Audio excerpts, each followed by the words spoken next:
Halo saudaraku, kembali lagi bersama saya Bayu Andika Ardiawan.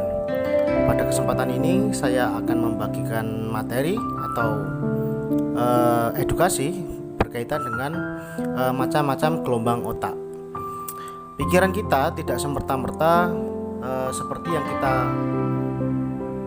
ngerti saat ini, bahwa ketika kita berpikir sesuatu apakah hanya sekedar terjadi begitu saja atau tidak. Ternyata pikiran kita melalui tahapan-tahapan proses yang mungkin tidak pernah Anda ketahui saat ini. Jadi di setiap kita melakukan sebuah kegiatan, kita pasti menerima sebuah informasi, dan informasi itulah yang akan membentuk karakter kita, yang akan membentuk cara gerak kita, dan informasi itulah juga yang akan membentuk siapa diri kita. Apakah kita memiliki bakat tertentu, apakah kita terjebak dalam sebuah pemikiran-pemikiran yang membuat kita stres, atau justru pemikiran informasi itulah yang membuat kita semangat untuk melakukan pekerjaan-pekerjaan yang selama ini kita mungkin malas melakukannya. Kita menjadi orang yang lebih giat di kantor, entah di manapun. Itu semuanya berawal dari pikiran. Nah, maka dari itu di sini saya akan jelaskan prosesnya, di mana ada sebuah materi yang mungkin baru akan Anda ketahui saat ini. Dalam hukum fisika kuantum, dulu ketika kita masih kecil ya, masih sekolah ya, SD, kita pasti pernah mendengar hukum fisika yang namanya hukum atom, di mana atom adalah sebuah partikel terkecil yang tidak bisa dibagi lagi. Beberapa dekade berikutnya ada penemuan terbaru, ternyata atom bisa dibagi lagi menjadi 3 bagian, yaitu menjadi elektron, menjadi newton, dan menjadi proton. Nah, ini yang pernah sekolah dulu ketika masih SD atau SD di pelajaran IPA pasti pernah mengetahui hukum ini, atau ketika masuk SMP ada pelajaran tentang ini di fisika. Namun setelah berkembangnya waktu, ada yang namanya hukum fisika kuantum, di mana penelitian terbaru proton, newton, dan elektron ternyata bisa dibelah lagi menjadi miliaran jauh lebih kecil daripada sebelumnya. Jadi proton dibelah, neutron dibelah, elektron dibelah lagi menjadi sangat kecil, dan mungkin sudah tidak bisa dilihat dengan mikroskop biasa ya. Misalnya menggunakan mikroskop kuantum lah atau mikroskop nuklir.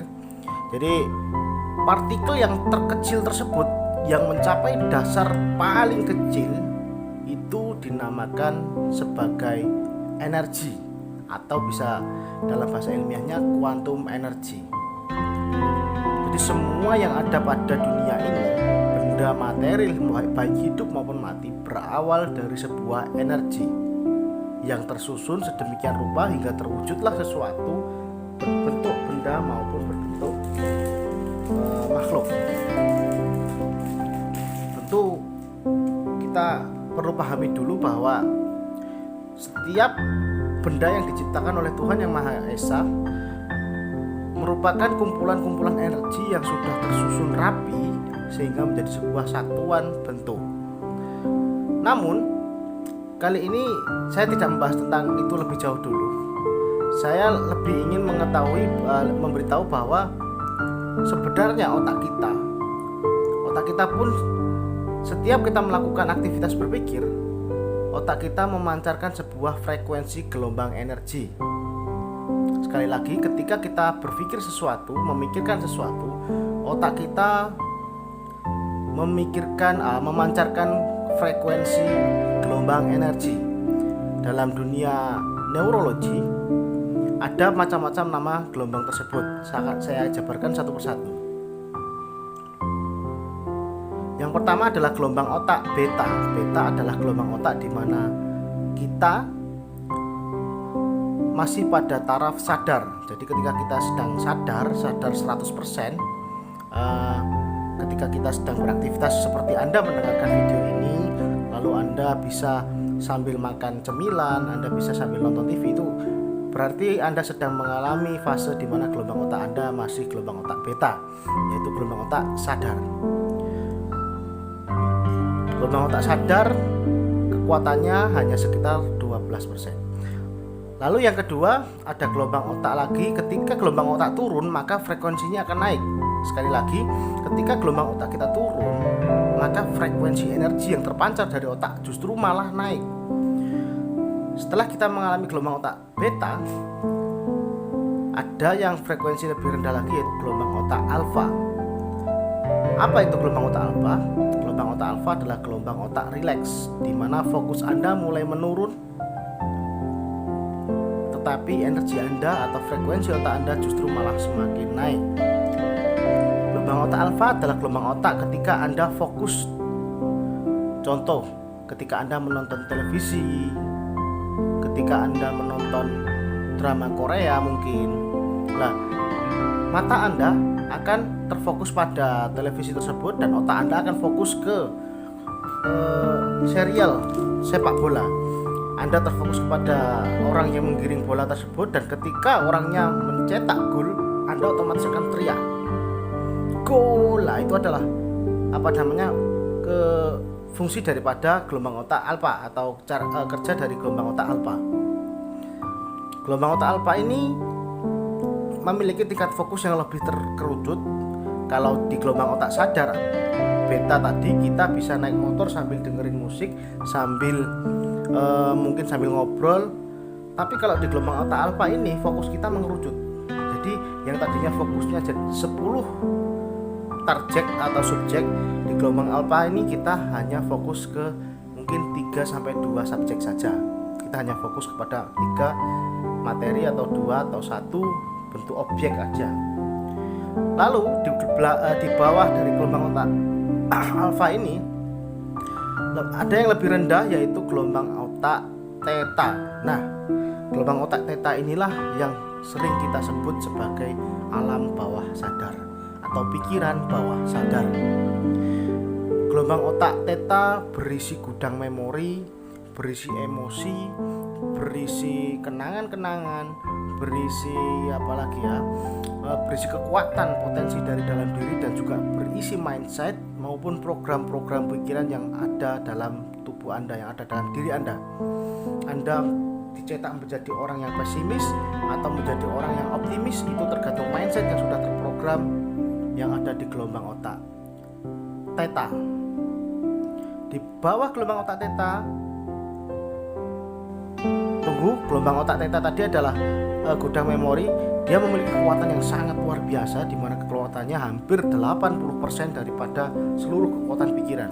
Inilah hebatnya alam bawah sadar. Di bawahnya gelombang otak theta ada yang namanya gelombang otak delta. Gelombang otak delta atau sering disebut gelombang otak nir sadar atau tidak sadar. Ini adalah gelombang otak yang Anda alami ketika Anda sedang tidur pulas. Ketika Anda sedang tidur pulas, Anda tidak sadar, Anda dicubit juga nggak kerasa, Anda dibisikin, Anda dipegang apapun, apa yang terjadi di sekitar Anda juga tidak tahu. Itu namanya adalah gelombang otak delta. Fungsi daripada gelombang otak delta atau pikiran nirsadar ini atau tidak sadar ini berfungsi untuk mengaktifkan atau menggerakkan seluruh organ-organ tubuh yang Anda miliki, dan itu bergerak secara tidak sadar. Contoh, ketika Anda menangis, emosi menangis kan disebabkan oleh gelombang alam bawah sadar, karena Anda sudah menonton, mungkin Anda bermimpi atau mungkin Anda mengangan-angan masa lalu Anda sehingga Anda menangis. Nah, ketika Anda menangis, maka gelombang otak delta akan menggerakkan mata Anda, memerintahkan mata Anda untuk mengeluarkan air mata. Detak jantung Anda, kembang kempisnya paru-paru Anda, lalu fungsi tangan Anda, air liur yang keluar, muntah yang disebabkan oleh lambung, itu semua digerakkan oleh gelombang otak pikiran tidak sadar atau nir sadar atau gelombang otak delta. Jadi itulah macam-macam gelombang otak. Tapi saya tidak akan membahas itu lebih dalam lagi. Kita akan terfokus hingga mungkin nanti ke gelombang otak theta saja, karena untuk pemberdayaan diri, penanaman mindset, kita perlu untuk menanamkan mindset positif kita di gelombang otak theta. Mungkin itu dulu yang dapat saya sampaikan. Mudah-mudahan penjelasan saya ini dapat dipahami. Apabila ada yang kurang dipahami, bisa ditanyakan di kolom komentar. Oke, cukup sekian. Untuk materi selanjutnya saya akan jauh memperinci tentang cara kerja pikiran dan bagaimana cara kita menanamkan mindset ke gelombang otak atau ke alam bawah sadar theta agar hidup kita lebih memberdayakan dan lebih optimis, jauh dari kata pesimis. Oke, cukup sekian dari saya. Salam sejahtera. Assalamualaikum warahmatullahi wabarakatuh. Sampai ketemu di materi selanjutnya.